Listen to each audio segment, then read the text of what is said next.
In a world filled with intergalactic space battles, metahuman destruction on a global scale, and psychopathic serial hauntings, there's only one team who can make sense of it all. When your world is overrun with rampant pop culture, call Loop and Larry, Guardians of Geek. Oh yeah! Yeah, 59 explosions. Episode 59. Hey, I'm Loop. And I'm Larry. And this is Guardians of Geek. 59 episodes. We're just plowing through, Larry. Just plowing through. It's only taken us 5 years to do this. I know. Well, When you average it out, it's not that many a year. It's like one a month, I would say. not In bad, average. and most good series now are 10 episodes per season, right? Yeah, So that's true. five- That's true. You don't want to go too much. Like That's right. So 5 years, 10 episodes per season, roughly. I think we're doing all right. I think we're doing okay. We're doing okay. I don't want my voice got so high there. I think we're doing okay. All right. So what's been happening with you since we talked last time? Oh, I've gone full into a midlife crisis. I got myself a tattoo. Oh, Like, come on. You were like so smart. You're like, what? Lip got a tattoo. This totally came out of the blue for me. I would never in a million, if somebody had said to me, which of your friends do you think is going to be the first to get a tattoo? Loop's name would have literally been at the bottom of the list. I would never in a million years. And he's like, no, I'm doing it right now. It's happening. So I've been talking about getting, like, I've always wanted to get one, but it's like it's just never the right time. And I was down between two. One, Okay. I'm glad I didn't get, and the one that I wanted. Okay. So I've always wanted to get the Cobra symbol from Yes. G.I. Joe. It's cool. And then my wife was getting one because she has a friend that gets tattoos all the time. So she went and got one. And then now that I knew this guy was good, because it's hard to find a good tattoo place, right? That it's legit and they're good. And Dave Schultz did mine from Hangar 18, and this is it here. Oh, it's cool. Oh, it's darker than it looked in the pictures. Yeah, it's Man, pretty cool. that's Right cool. now it's flaking because your skin starts to flake off. Oh, really? Because essentially this is an open wound. Is really what it is, right? Like because they've gone in there and done all this damage to your skin. So now it's healing up. So it's like, yeah, it looks pretty cool. I got it so it was like 3D. So It looks, is. It totally looks 3D. Like he did a really good job. yeah, it's pretty cool. Yeah, it's So really anyways, good. yeah, I got that done. So that was, and, Okay. and if anyone asks, does it hurt? Yeah, it does. It's very, That was my question. Is it because I've considered it. I've talked about my wife and all of that stuff, but it's just so permanent. I haven't been able to pull the trigger yet. But well, the thing is, yeah, no one's ever going to see this unless I'm swimming. Like, Well, I mean, really, like, and it's how like- often do you swim, really? yeah, and I put Thug Life across my chest, so that's gonna do well. Okay, but so now here's my next question. What was the one that you're really glad you didn't get? It was the old Cleveland Indians logo. So, in which it's like not appropriate now, and I'm kind of glad I didn't get it at the time. So, Right. now it's Cleveland Guardians, which I am considering the new Guardians logo, even though I'm not a huge fan of it, but I am considering it. My next one I do it definitely will be a Prince one. That's my next one.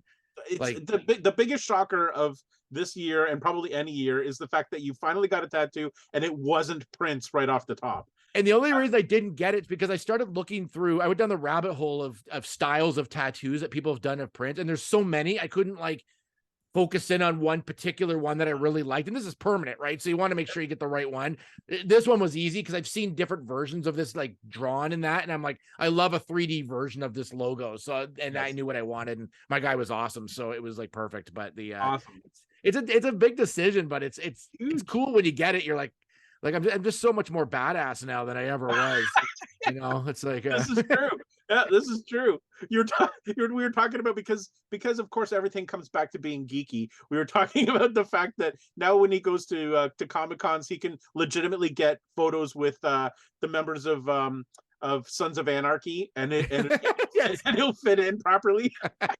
I couldn't before. Now I No, can. I can finally can. do it now that I've got Yeah. this tattoo. They But yeah, have, it's cool. I loved it. It's cool. But it was, I wouldn't say like really, it did hurt, but it's not like excruciating pain, but it's just an irritating pain it felt like a sunburn after a while. Like when he's done, It feels like it's a sunburn. It just burns like a sunburn. Like it's really weird. But that stopped after a while. Yeah, after a day. Like the next day it was fine, but it's just a bit awkward for the next week because you got to protect it. Like you can't really like lay on it and things. But anyways, I'm not a tattoo expert by any stretch. Like this is not like a full sleeve or anything. So it's like it literally looks like someone put like a sticker on me. Like, it kind of, well, it's so clean that it does. It looks like somebody drew it on there. Like it's so well done. That's awesome. that's taking geekdom to the next level for us. I know. And speaking of that, let's go to Top Pop. All right. Hey kids, it's time for Luke and Larry's Totally Tubular Top Pop. All right, this is Top Pop, where we talk about all things geek. So it's like Talk Pop, really, is really what it is. Maybe we just change the name to Talk Pop. which is pretty much all we do is we talk pop. So that's pretty much it. Really all things pop culture and kind of what we're interested in right now. Maybe it's things in the future, maybe it's things right now. So I think we have to start with Oscar nominations.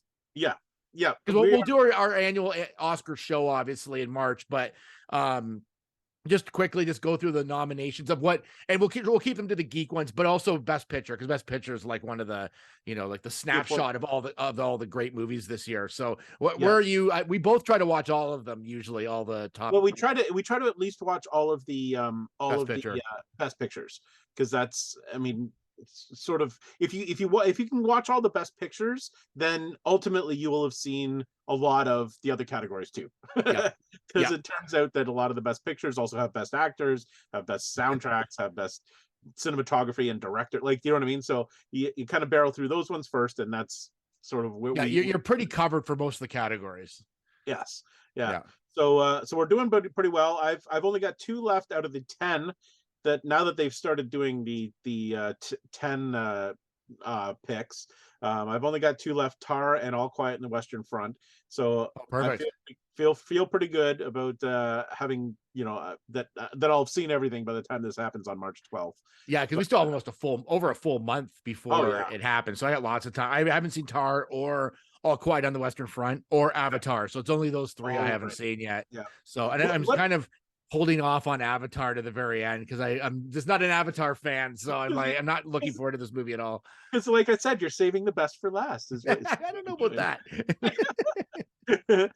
What I found this year, unlike other years, is that for whatever reason, a lot of the movies are more accessible right now. This is the problem that we've had for years: is that if you can't get them in the theater, and some of them don't even come to our city, like just they're small independent movies or whatever, and so they don't show up. So you can't, and there's no way to watch them, and sometimes they don't release them to home video until like after the Oscars. This year, for whatever reason, they all seem really accessible. Like you can either stream them, and that's the thing about like streaming services like Netflix and Amazon Prime and stuff like that, is that those movies are now nominated for Oscars. So All Quiet on the Western Front is a Netflix movie, so you don't even have to go to the theater, things like that. So it's just made it a little bit easier this year, I found, to actually watch them. Yeah, the last few years, like streaming definitely has made it easier for all these, especially throughout the pandemic when theaters weren't really open. So that was the option of getting it out there, was streaming. So now it's just sort of a regular thing now. Yeah, almost all these were streamable. Just a couple aren't. And I bet you like Avatar will be ready to be screened before March 12th. And maybe even the other one, which I had to see in the theater, which was Women Talking, will probably be out by then, I would assume. I would think so. Like home premiere or something. But yeah, so we've got All Quiet on the Western Front, Avatar, Banshees of Inisherin, Elvis, Everything Everywhere All at Once, Fableman's, I say it wrong every time, Fableman's, Tar, Top Gun Maverick, Triangle of Sadness, and Women Talking. Any surprises to you like that are either nominated or not nominated? Well, no, I mean, no, nothing that wasn't nominated. There wasn't a movie out there that I saw that I thought should be nominated that didn't get nominated. I was really pleased that Top Gun Maverick made it into the top 10, because when I saw that in the theater, and still even to this day, that was my favorite movie of 2022. I just loved it. I thought it was great. I didn't know if it would be Oscar caliber, but I'm glad that it was recognized for what it was. So I was really pleased that at least it won't win. I'm sure it won't win, but at least they on their marketing now they can put nominated Best Picture, which is kind of fun. I know I've heard people like it's like I can't believe that was nominated, but I'm like, not everything in here has to be nominated based on its storytelling and the acting. Some of it's based on the actual like the filmmaking process, and the filmmaking process for Top Gun. It whether you liked it or not is insane. Like how they shot that, and it was beyond anything anyone's done in that caliber before. So I could see totally why it was on there. Same with Avatar as well. I mean, Avatar is always a step above in the way they do things. So honestly, like it's those two are probably in there more based on the filmmaking process than like obviously the acting and storytelling and the plot. Yeah. The other thing I find is that every year we watch these, and there are picks on there are like nominees on these in the Best Picture that we would never have gone to see if they weren't nominated. I don't think I would have watched Banshees of Inisherin if it wasn't nominated. But then when you do watch them, every time you go, oh, that was awesome. Like that's why what an amazing movie, or what great acting, which is great. Same with women talking too. I would never have seen women talking generally, but it was great. What a powerful movie. It's fun to like force yourself to watch the Best Picture nominees because of that, because there you'll see movies that you would never normally have gone to a theater to watch or streamed or whatever, and it just broadens your appreciation of what's out there. So far everything has been amazing. There's been some weird ones. Triangle of Sadness was a very strange movie. I wasn't sure what was going on partway through it, and then it was like it just got, but it's so like bizarre that it's so enjoyable at the same time, and it's like an ending like no other, I would say. It changes direction. It's not at all what I anticipated, so it's definitely worth watching. It's really unique. And the acting is fantastic. That one was odd.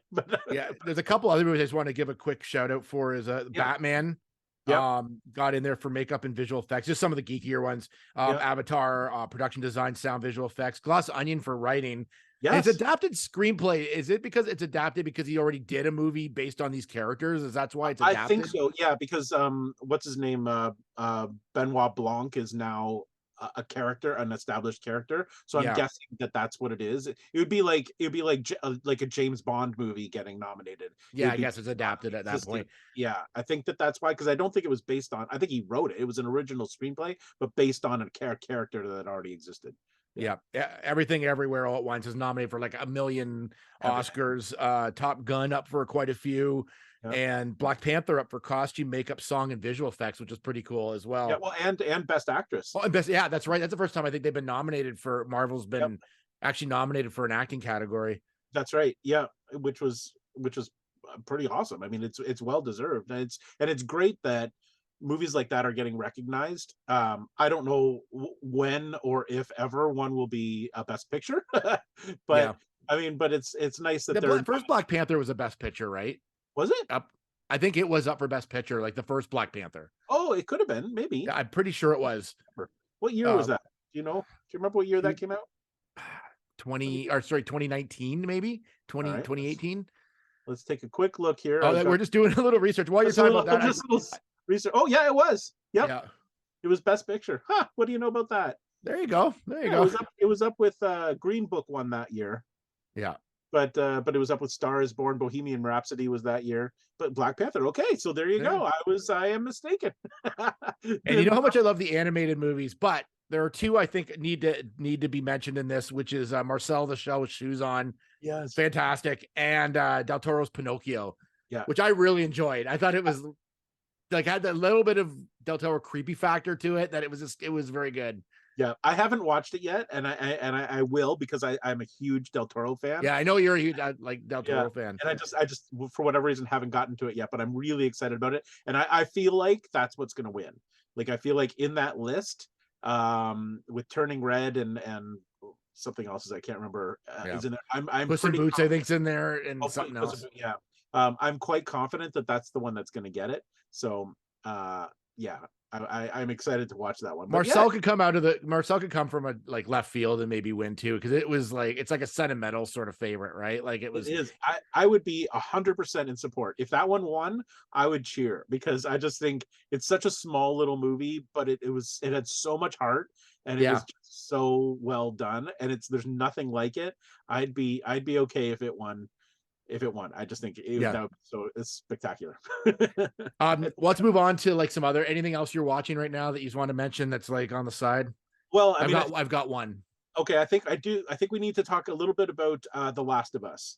Okay. I don't think we talked No, we haven't talked about it yet. Since it's been on. So we're now up to episode 3 as of the recording of this podcast. 3 episodes have dropped. And it was a bit of a roller coaster for me because I'm not a big fan of the zombie apocalypse genre. I can't buy into it for some reason. It was the same thing that happened to me with Walking Dead. I couldn't buy that the world would like devolve into chaos overnight that quickly. Yeah, because especially since we've been through a pandemic now and we've seen what a pandemic looks like, and the world didn't implode.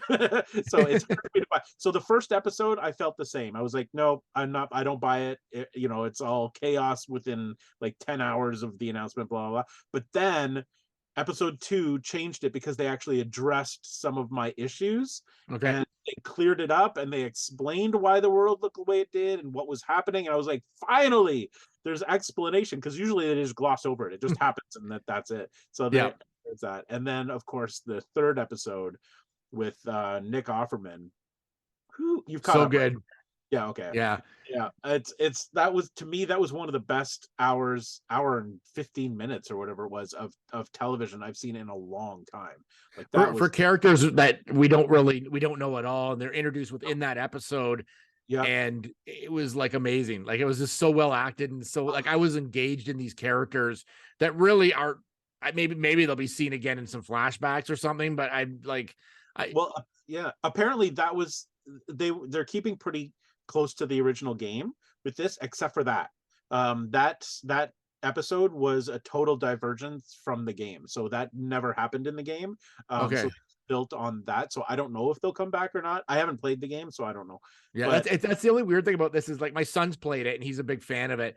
I've never played it, so I don't know what's coming up or what's happening. Whereas if you've played the game, you probably it's like reading a book and then watching it, right? You know kind of where they're going. Like obviously they'll divert in places, but it's really cool. I loved that Anna Torv was in it. Yes, from Fringe. Like I haven't seen her in a long time. I think she's on some other shows I just don't watch, but I'm a huge fan of her, and it was like so awesome to see her like in the first few episodes at least. It actually took me a bit to place her because I haven't seen her since Fringe. Yeah. I know who that is. I totally recognize you, but I cannot place. And then I saw her name come. I'm like, oh my gosh, Anna Torv. For whatever reason, it didn't. But yeah, can she come to like a Comic-Con that we're at? Like she's never been to anyone we've been at. No, and I know that for sure because I would have definitely got an autograph. So I'm just asking that. Just send her to a Comic-Con. Somebody. Yes, so thank you. And so I can overpay for a photo with her. And speaking of Comic-Cons, I was thinking about this. Pedro Pascal is set for life because now he's got Mandalorian. He's got this Last of Us, and he's got Game of Thrones.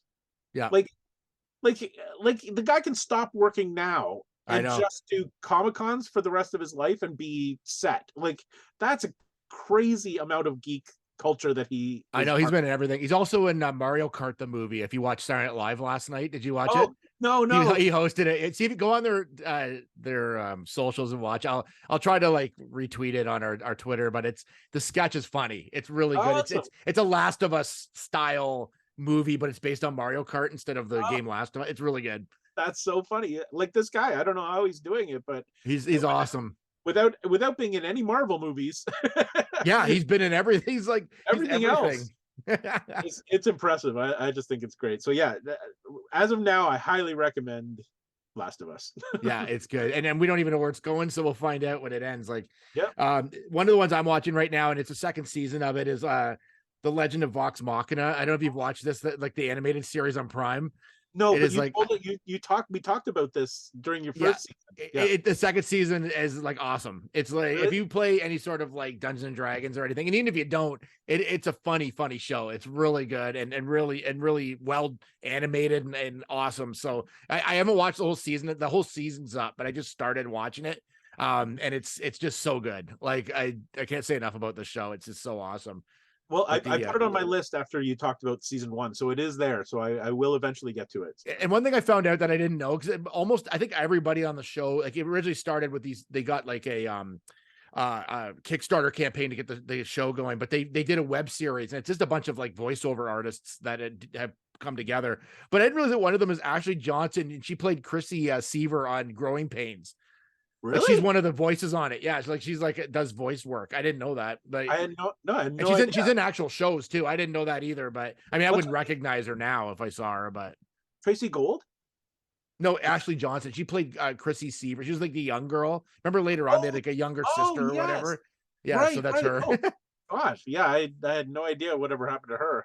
That's yeah, but now you'll know. Now you find out. Because I have been asking myself that for quite some time. I know you've been thinking about it, losing lots of sleep over that. Seaver?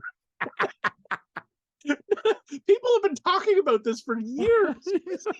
What happened? Where is she? What is she doing? Now you know. Now you know. And now we know. Wait, anything else before we move on? We should probably mention real quick that season 4 of Servant on Apple TV. Oh, that's right. Yeah. M. Night Shyamalan, I can never pronounce his last name, is now out, and we're about 4 episodes into it. And this is the final season. So I forgot about it 100%. Like I remember I sent you guys a message, you and our other friend Andrew, and I was like, I guess this is on. It's like I didn't even. I saw no promotion for this season at all. Like it just there it was, and it's on there. So we've been watching this show, and it's sort of been a bit of an up and down for us. It's a very slow burn. So I'm really hoping that there's a solid payoff, because we've stuck with it for 4 years. So we will keep you updated on how that one goes. I think it might have been my worst show of the year one year. I think it was like a couple years ago, but it's gotten better since. I don't know. It's like one of those shows that just has a lot of potential, and there's a lot of little like kernels they give you, and you're like, oh man, this is going to be great. And then none of them seem to pay off. But it's well acted. Like I like it. I don't know. I feel like it's just something's missing every episode. Like there's just one step further they could go and they don't. And it's like, I don't know. But well, that's I'm happy that it didn't get canceled. And that they actually are giving it a finale. Like that. So yeah, this is a season. Yeah. But it's got a lot of like, it's got a lot to live up to. Like, it better pay off because it's a very slow burn, but I really like it. I think this season has been really good. So let's just hope there's like five episodes left or something like that, and it better pay off. You keep saying that, but I don't know. I don't know if it's going to or not. We'll see. I really don't know. I don't know. But so speaking of M. Night Shyamalan, okay. I went to see his new movie. It just opened this like a couple days ago as of this recording, called Knock on the Cabin.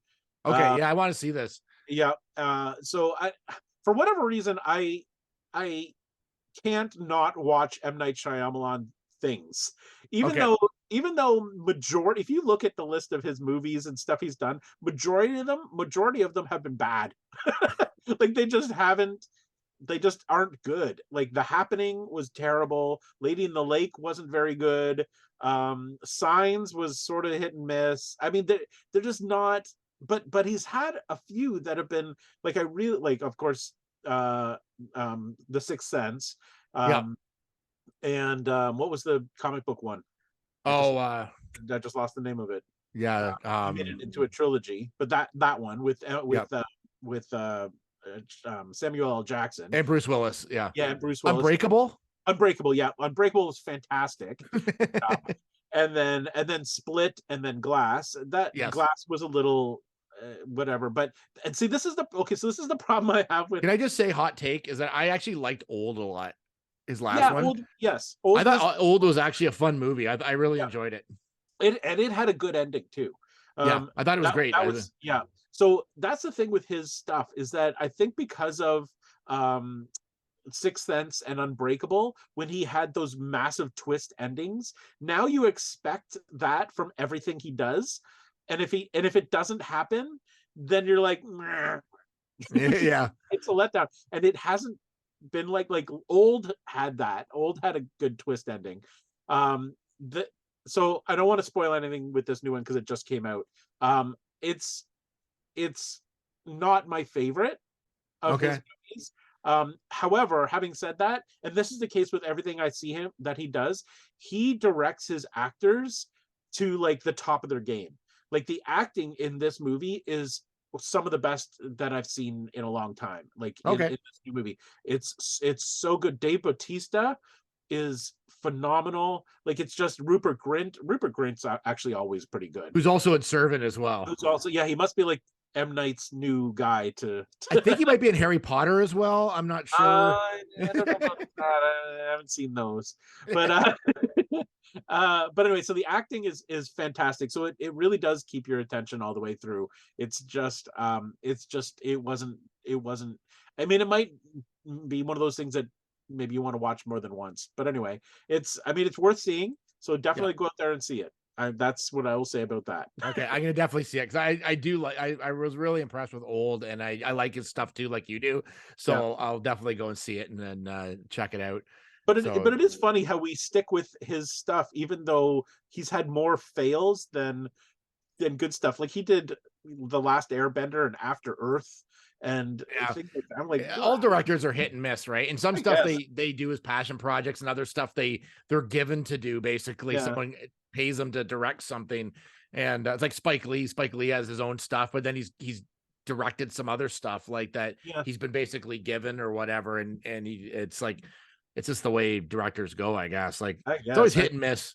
It is. Unlike this show, which is always a hit. Every time. There's no question that this is going to be a hit. Yeah. Oh yeah.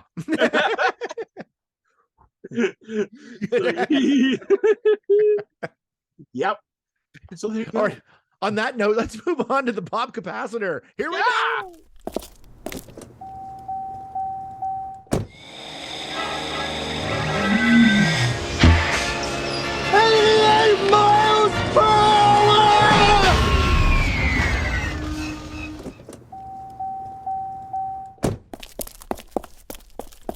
And we're back, pop capacitor. This is where we look at something from the past, something from our childhood. It's either a TV show, movie, could be a game, could be anything really. And we review it and decide whether it still stands up. And the first thing I noticed that we both have the same background, which is very creepy. If you're watching us on YouTube, we always change our backgrounds for the pop capacitor, and we don't tell each other what image we're going to use. So it's like 9 out of 10 times it's been different. This is the first time we've chosen the exact same background. It is really creepy looking. Yeah, it is. I don't know if I can keep going with this. Why is he? It's like totally creeping me out here. The dude's over our shoulder, just looking at us. He's staring into my soul. I know. It's terrible. I feel really uncomfortable. So dumb. Anyway. All right. Well, today it's right behind me here. It's a little show called AUTOMAN. Do that. There. Yeah, there you go. There you go. It's called AUTOMAN. It came out in between 83 and 84. It was 12 episodes, though they made 13 episodes of it. And basically my description of it is picture Tron if he was a cop. Yeah. That's basically the show. And basically it's Desi Arnaz stars as a police officer and a computer programmer who creates a AI hologram played by Chuck Wagner who can fight crime with the help of his sidekick Cursor. Yep. Which is like an actual cursor you would have on the screen, kind essentially. So yeah, actually, the cursor looks like if you're watching on YouTube, it kind of looks like this thing, this little. Oh yeah, that's right. It's like, almost like a little star. Yeah. Yeah, but it glows and it moves around. It's kind of fun. But so yes. we'll do hits and misses of this show. It was very short lived, though. I remember it quite. I actually own the series. I remember it quite fondly. Like it was just one of those shows I watched. I thought it was really cool at the time, but we'll see if it stands up. So we watched. This is all based on episode 1, which is the pilot episode. Yes, which is available on YouTube, by the way. So you can watch it. We'll include a link to that in our socials, so you can watch it yourself. There is a list of apparently somebody allegedly posted all 12 episodes, and there is a playlist there with all 12 episodes. But when I clicked on it, every thumbnail is different, but every episode is the first episode. So, I don't know how they did that, but they did that. So anyway, only episode 1 seems to be available on. Mine has like my box set for this has like all these extra like I didn't watch any of them I should have maybe, but I meant to. But the has a bunch of like little documentaries on the show and everything. Really? And it's stuff. Yeah, it's packed with like extra like content. It's pretty cool. Well, I mean, the show is it was a little bit breakaway because it was like 1983, so it was it was before real like CG. It was before CG. It was before all of that stuff, and it was like just at the precipice of computer technology. Yeah. So it was a pretty breakaway show. I mean, obviously the special effects now are pretty terrible looking, but for the time it would have been something that nobody had really seen before. So it was, it really holds a place in sort of pop culture history, because it was totally unique to, for the time and what they were doing. But that doesn't necessarily mean it was good. Well, we'll find out. Let's start with our hits and misses on this show. And if you're listening to this, if you're watching on YouTube, you can see the guy behind us, the main character, the Automan. But if you're listening to us, just picture anybody from Tron. Essentially, it's kind of what it is. Literally. of the Automan himself. But I'll start with a I'm just trying to think where to start with here. Well, let's start with the good stuff. Let's start with a little hit here. Okay, I'm gonna say off the top that I thought the suit and the even though it was a total ripoff of Tron, and the special effects for that time period, and you touched upon it, were really cool. I thought, like, as far as so the two main things was the Automan that looked like somebody from Tron, and the other thing was Cursor, who could actually build like a vehicle in, like they'd say like car, and he'd like trace the outlines of a car which would appear, and it had sort of like these glowing pieces on it to make it look more computery or more like futuristic. But we'll call that like cool. Yeah, we'll call that like a light cycle. Like, yes, kind of made like a light cycle. It's all really pretty much okay. Just Tron, really, is what we're saying. But yes, I agree. The suit itself, and you can see nowadays, it was just like a bodysuit that they had taped green tape over, like into shapes all over the thing, so they could chroma key out these shapes and put in this starfield background. And what's funny is that the like when they did the chroma key, the starfield background is just static, like it just sits there, it doesn't move with him. Yeah.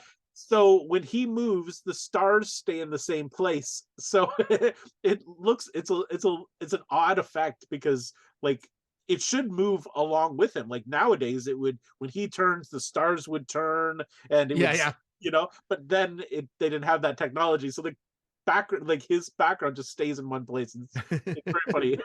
I think it's funny, but so yes, I agree. The suit was cool. My biggest hit for this show is the nostalgia of it, because it was so early in the birth of computers that most of the people in this show are totally oblivious to how computers work or what they do. At one point, the chief wants Wally, who's this computer tech expert guy who actually creates Automan, because he works in the computer lab of the police station, because there's only one room in the police station that has computers in it. So there's this case going on, and the chief wants Wally to figure out how the connection between people in this case. So Wally says that he's going to cross-reference these people, and the chief is like, cross-reference? What? That's never been done before. How can you do something like that? Like, he's blown away by what we consider like the simplest things now, and he's just cross-referencing. It was just stuff like that. And so the nostalgia of it, I just think is so cool, just to see what the world was like before computers were everywhere. Like they didn't trust them at that time. Like, it's really funny. Yeah, computers were things that only the government would have used at that point, right? Like, so and I feel like in '83, that was when like the birth of like the Commodore and like the home computer around that same time. So it was, it's weird, and everything's very simplistic, kind of like in the movie War Games, where you just have to type a couple things on screen and everything happens. Like, it's one of my go on. Well, I was just gonna say real quick, the computers that they have are like little like screens that are, you know, like 10 inches or whatever, and you can literally fit about 6 lines of text on these screens. Like the text is huge. It's like, it's massive. It's like 38 point font or something. And they're huge, and you can only fit like 6 lines of text on the screen. So that's all they had to do was type in like six lines, and then all of this, like, and then Automan would appear. It's so simple. I love it. It's funny that it's not actually that simple now. Like, yeah, I know it should be like, simpler now. Yes, but it's not. Way simpler back then. Yeah, so in the show, Desi Arnaz Jr.'s created Automan to kind of help him solve crimes and things, and so he's almost like a superhero that he's created. And is this like I found the character of him like a little too goofy, like Desi Arnaz, because they wanted, I guess, to contrast him versus Automan, who's like this superhero type character. But the tone of the show is one of my misses. The tone of the show is all over. Like it's sometimes it was really serious, and then sometimes it was just goofy. So I couldn't quite tell where it kind of, which was kind of, I guess, the tone of most of those shows, like the A-Team and all that kind of stuff. Like it was like a mix of like drama and comedy, I guess. Like, but I don't know if it really worked in this case. Yeah, but you're right. Like A-Team, like all of those shows, like they always had this very serious setup of this like crime boss or somebody faction is doing something, and that was all super serious and real until the heroes of the show up, and then it's like, hey, we're gonna solve this crime with our fancy truck and do some fun things, you know. But you're right, that was sort of like the way things worked back then. It's just an odd way of presenting the show, but it totally was. I agree. So when you're just, I'll go into a miss here. So one of you were talking about how contrasting Wally, this computer nerd, with actual Automan, who's super suave and super serious. Yeah. So the way he created Automan was he took the personalities of 4 different actors who were prominent at the time, like in the 80s. I forgot about this. Which was so funny. So he had like headshots of these 4 actors. It was Burt Reynolds, Paul Newman, Christopher Reeves, and Lee Majors, who played $6 Million Man. So they were like the actual photos of these actors. So obviously they were probably on the same network at the time. And he said, so I composited these 4 actors, or these 4, you know, people, and that's what created Automan. Well, first of all, I don't like, how did you like, they're just photographs, like there's no, like, I don't know. Anyway, and they're like, Automan, you can't really tell from the photo behind us, but he's blonde. And none of those guys are blonde or look anything like this. And then to make him a cop, he infused James Bond. He said, I took elements of James Bond and put that in there too. Well, James Bond's a fictional character. He doesn't have like actual, I don't know. It just seemed, I'm like, I don't understand how that worked. But anyway, so he imports James Bond into this, and of course they have to somehow reference that again, that James Bond is there. The only time that they reference that Automan references James Bond is when like the secretary is in the room and Automan looks at her and says, "You'll be my money penny. You're my own private octopussy." It's so weird.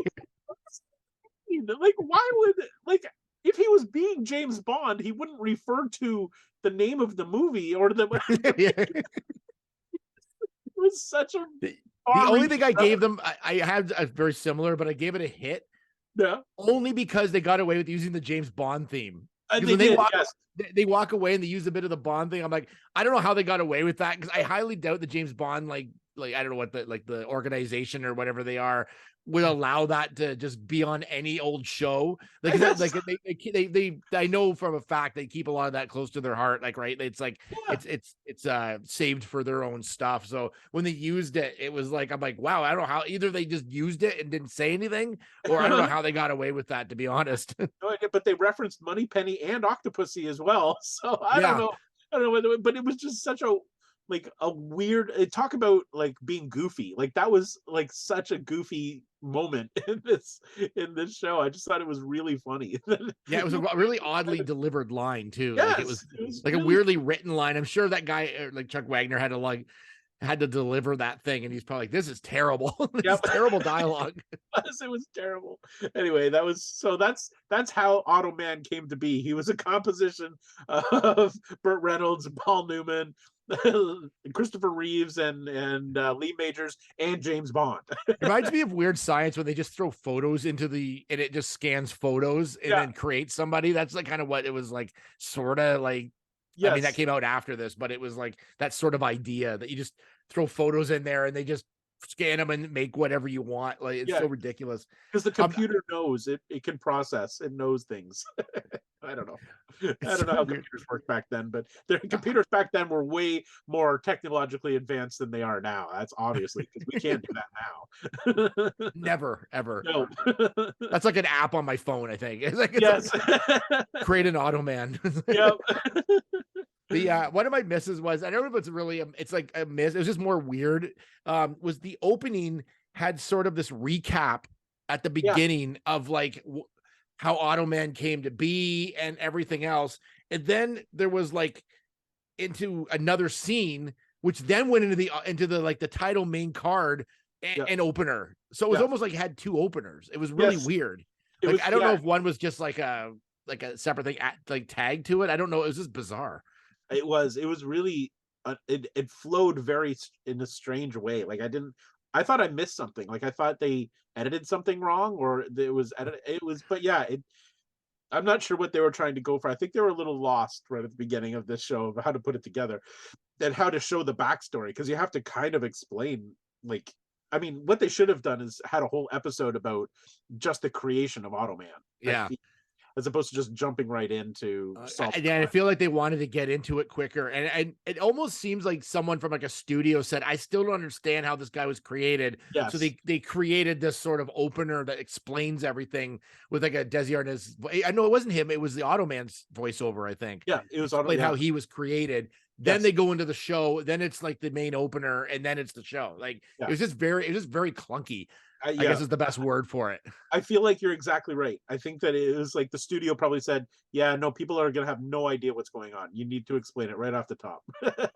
Yeah, that was a super clunky. Yeah. One of my hits was, and you kind of mentioned it before, he has these vehicles that Cursor creates, and Automan's car is awesome. It is pretty cool. I will say that. I had to look it up. So I had to look it up because I was like, what is this? I thought that they maybe made it for the show, but they didn't. It's a Lamborghini Countach. That's the car. It's a Lamborghini Countach LP 400. So it's a real car that they used, but then they outlined the like the perimeters of it with like neon blue, so it looked like Tron. Yeah. But it was a real car. In the series, it was capable of making 90-degree turns without losing control and overtake other cars by strafing. So it didn't have to like turn around. It could just goes, which was pretty cool. But in real life, there are only 150 of that particular model of Lamborghini that were ever made. So it wouldn't have been a car that anybody would have seen before because it wasn't mass produced. And but it was just, I was being a fan of Hollywood cars.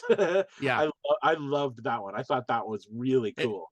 It was really cool. The one thing that from that show, like that I fondly remember of that show, even in its short run, was the fact it did 90-degree turns. I remember that specifically, and I'll never forget that. That's the one. If you ask me about Automan, anything I can remember from it, it's that the car did 90-degree turns. That's one thing from my childhood I have always remembered, because I thought it was so cool. It's like boop boop It's like Yep. it just like the way it was just like it was exactly like the game, like when you played the Tron game, like Yeah. the video stand-up video game, because it went Yeah. along the lines and then it would do the turns like instantly. Like it was like Absolutely. It was so, I thought it was so well done. The funniest part about that is that Wally at one point is driving with him in the car, and apparently they could create this car, but they could not create seatbelts for the car because Wally knows that this car can do this and has never put a seatbelt on. And every time it takes a 90-degree turn, Wally flies into the back seat or into the driver's side or something. He's literally upside down in the car. He's like, wow, that was like, why didn't you warn me?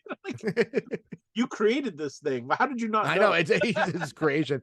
What I question, and you're maybe know more about this than I do as far as cars go, is if it was the inside of the car that they show the shots of the same as the outside. Like, is it the same car inside? It seemed much more spacious inside the car. But maybe that's what it looks like. I don't know. It just seemed like a different car inside. Well, considering it was a really limited edition Lamborghini, I think that they probably made some new interior. I don't think that they could have shot. I think it would have been so tight. I don't think they could have shot the interior, because I don't think they ever showed like the dashboard of it. The camera was always like mounted on the dashboard, shooting at the driver. So I don't. You really only saw like seats. So I feel like that was and there was someone in the back seat in one of the scenes that they had captured, and so I just, the size of the car inside looked a little bigger than the outside, but it did look cool though. That was a cool car. Yeah, I really like that car, and he also creates a helicopter and a jet and a tank at one point. That's right. I forgot about the tank. Yeah. So it's the vehicles are pretty cool, but I was like, that's awesome. That sort of secured the show for me. I quite enjoyed it. So one of my misses was like just a couple things about a couple of the characters. Number one, Automan himself wouldn't come out unless he's ready to come out. It's like, okay, you've created him. He should come out when you tell him to come out. Like, it's not like he's just, maybe I'll come out later. I'm not sure. It's like, he can only come out at night too in the show, which makes sense because he came out when we're not using as much power as a city. That he would use that power to kind of like, he needed that power in order to sort of like run, I guess. Yeah. Which actually, it was one of my misses in here as well, now that you brought that up. At one point he says his batteries were getting low, so he had to like put his hand near an outlet to draw some of the energy. And I'm thinking, he's literally a computer program, right? He's a computer program. What batteries does he have, and where are the batteries stored? And like, are they double A's? Like, what does he run on? Like, it didn't make any sense to me that he runs on batteries. Like, he's a computer program. And another point, he's in another country, and he's like running, and he's there, and I'm like, how did he get there? Like how does he travel? Like, because he'd obviously travel places in vehicles, like, but like, how does he run from there? Like, is there like a good Wi-Fi? I don't know. Like, what's like? Well, and that's the thing. Like, there was no like World Wide Web. Like, there was no like internet. Like, we know it now. Like, he could have just like traveled through the wires and gotten to another location. I don't know, but somehow he did that. But I don't know how he runs on batteries. Like, that's what I don't understand. Like, when did Wally put batteries in him? Like a wind-up toy? I don't know. Well, one of my character hits was that they were able to get Patrick McNee from the Avengers in it as the main bad guy. Oh yeah, I thought he was great. Like, he was a great bad guy in it. Like, I thought he was just like totally menacing and like just but kind of cool and suave at the same time. Like, I don't know, he was like the best as far as acting goes. He was the best in the show, I thought. Like, oh totally, yeah, I agree. I thought the casting was pretty good. Like, I thought the people were cast pretty well. I loved that. Also, just a real quick note on that, one of my hits was that the cops all wore trench coats, like the like, that's right, typical like long trench coat with a button-up shirt that was unbuttoned at the top, and the tie was down just a little bit. Yeah, just loosened just enough. Yeah, like, stereotypical. He looked like Columbo. Yeah, it's like, yes, that's an 80s cop for you right there. Like just a weather detective, just like he's seen and been through it all. That's right. Yeah. You know that by his trench coat. One character though, it's like, and this is a product of the 80s for sure, is the 80s are terrible with female characters. Oh god. Like there's a girl named Roxanne, which is sort of like the female police officer in the actual office, and like what a one-note character. Like Yeah. there's one point where Wally's explaining to her about Automan and how it's like it's his world and it's like everything that he's ever wanted to do, and it's all in this, and he's just pouring his heart out to her, and she says to him, it's like, well, if Automan isn't coming, then can we go get a cup of coffee and a sandwich? Like, it's just like a really odd, like after he says all this stuff, that's her line. I'm like, this is terrible. Like, it's like, come on, guys. Like, I don't know why she was just written so one-dimensionally in that show. Totally brushed it off. It's no, yeah, whatever. I don't know. I'm hungry. Maybe later in the series. I haven't watched the whole series, so to be fair, like maybe later on they develop her a lot more. But that first episode, it was just she was basically eye candy in the show. Like, it's like Totally. she didn't do a bad job or anything. It was just that was just sort of what she was at the time, right? That was just the product of the 80s writing at that time. Yeah. I think you're right about that. But you're right. It was like nobody, and this was a bit of a miss for me too, is that nobody gave this guy any credit for what he was doing. Like he created a hologram that was like physical, that you could touch and could manipulate. Yeah. And no, everybody was just like, this guy's a lunatic. He's just like, let's put him in the closet with the computer and like see what, and then just let him do his thing. He's not going to help us at all. Like, it just, nobody understood or even cared about the fact that this guy was doing some groundbreaking work that was going to help them solve things. And on top of that, whenever he conjured Automan, it took so much power to drop Automan out that the entire building would shake, like literally like an earthquake. I know. It would shake, and the first time this happened, the whole building shook. The printer caught on fire for some which reason. I don't understand exactly. Like, why the printer would catch on fire, which is another side thing. He put the fire out with paper. He grabbed the water paper, put the fire out. Like, come on. Anyway, but the whole thing like just went nuts, and this happened in the police station. Nobody paid any attention to the fact that they just had a massive earthquake and that things were catching on fire. It happened a couple of times in the show that nobody like paid any attention to the fact that this was happening. Whatever. I love too, and this is another product of the 80s, like the cranky police chief. Oh, yes. What are you doing? Like, he's always like they're always angry at everything that goes on. Like, nothing's ever right. And he hates computers.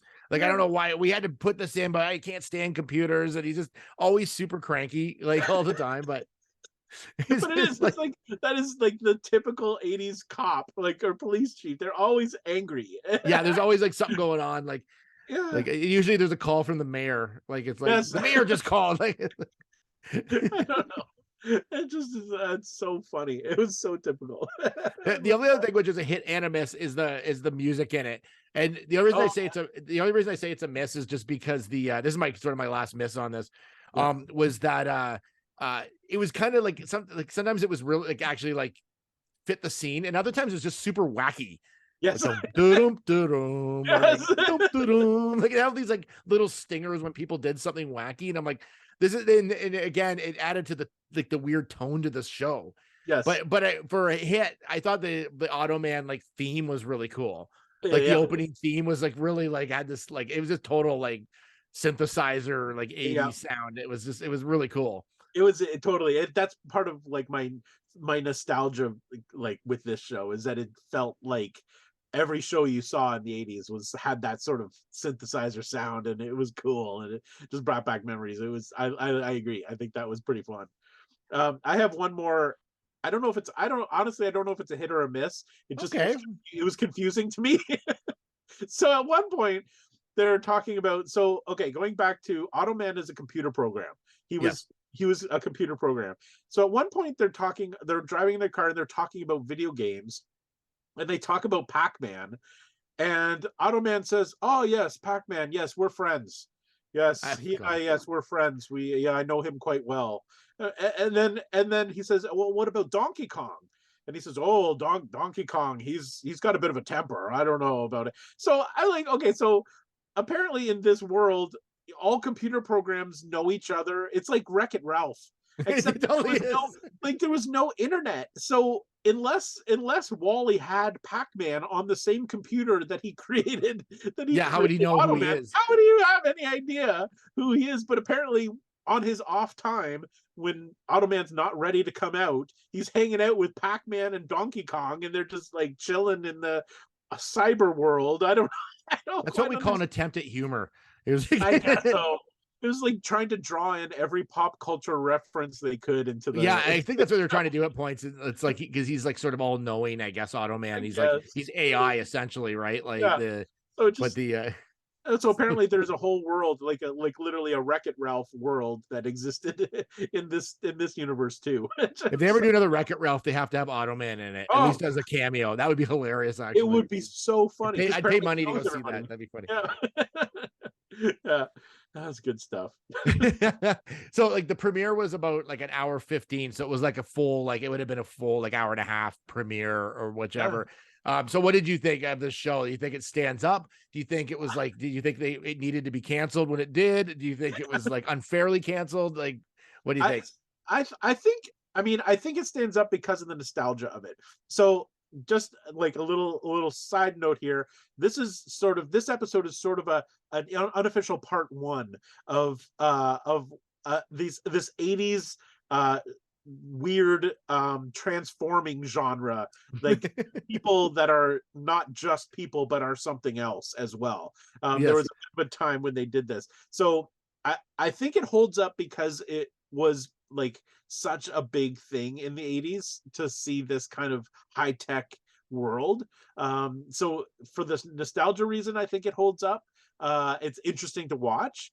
I think 12 episodes is probably more than enough and probably was at the time too, because it really is just a one-note thing. Like, I mean, how many different modes of transportation can he create? And how many, you know what I mean? Like, it's kind of a one-note thing. Like, I think after 12 episodes, they're like, yeah, we've run out of story.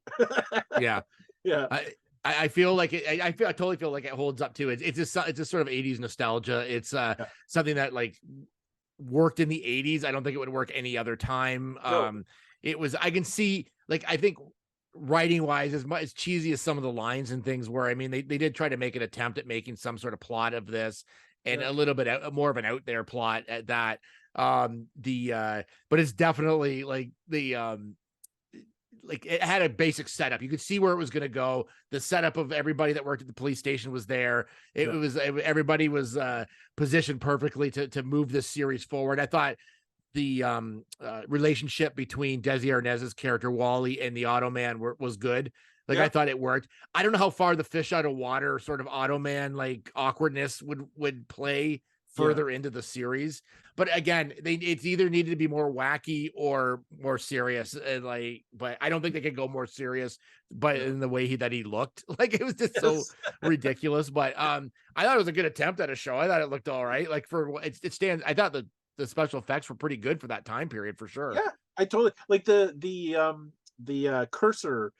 The sidekick that Automan has, the cursor, is actually really good. Like, it actually looks three-dimensional, and you could tell that they were shining like a flashlight on the actors where the cursor was supposed to be, so that the cursor actually reflected light onto the people, onto them. So it actually looked really good. Like, that was well done. And like I said, the vehicles are really cool. So yeah, I mean, there's enough in there that it's a fun show to watch, but I don't think I could go more than like a couple of episodes before I'm like, okay, I got it, I'm good.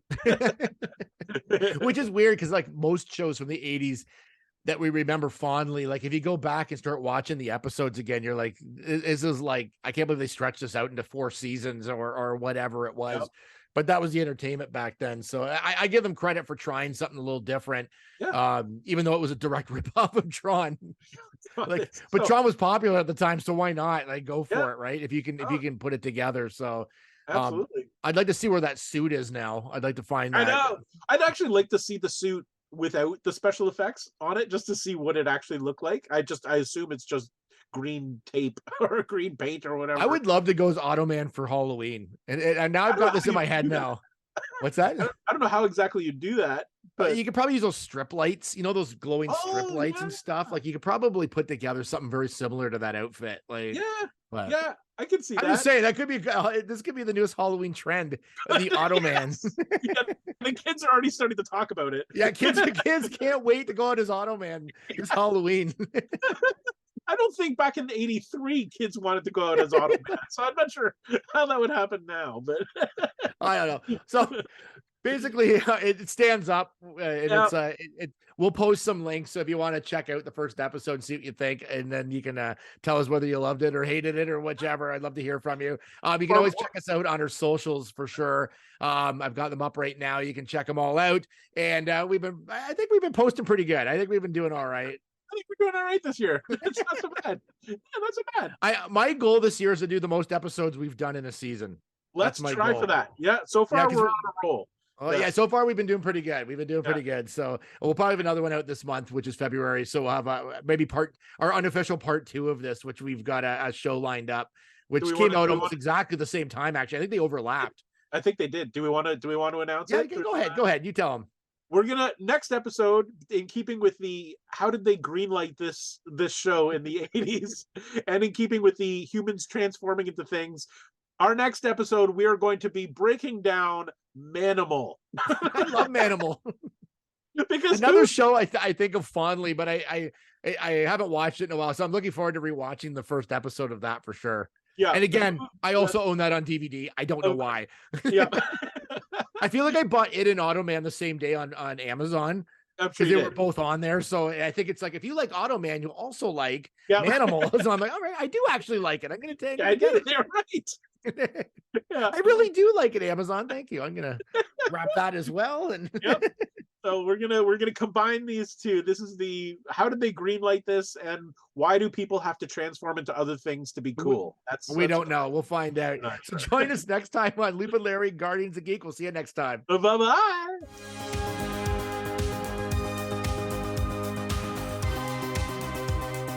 Produced by Matthew C. Loop and Lawrence Simner. A Loop and Larry production. Bueller. He likes it. Hey, Mikey. Bueller. Bad news. The fog is getting thicker. And Leon's getting larger. Inconceivable. Brian's right. It's an elf. Wax on. Does Barry Manilow know that you raid his wardrobe? Oh, Captain, my captain. Life moves pretty fast. You don't stop and look around once in a while, you could miss it. Wax off.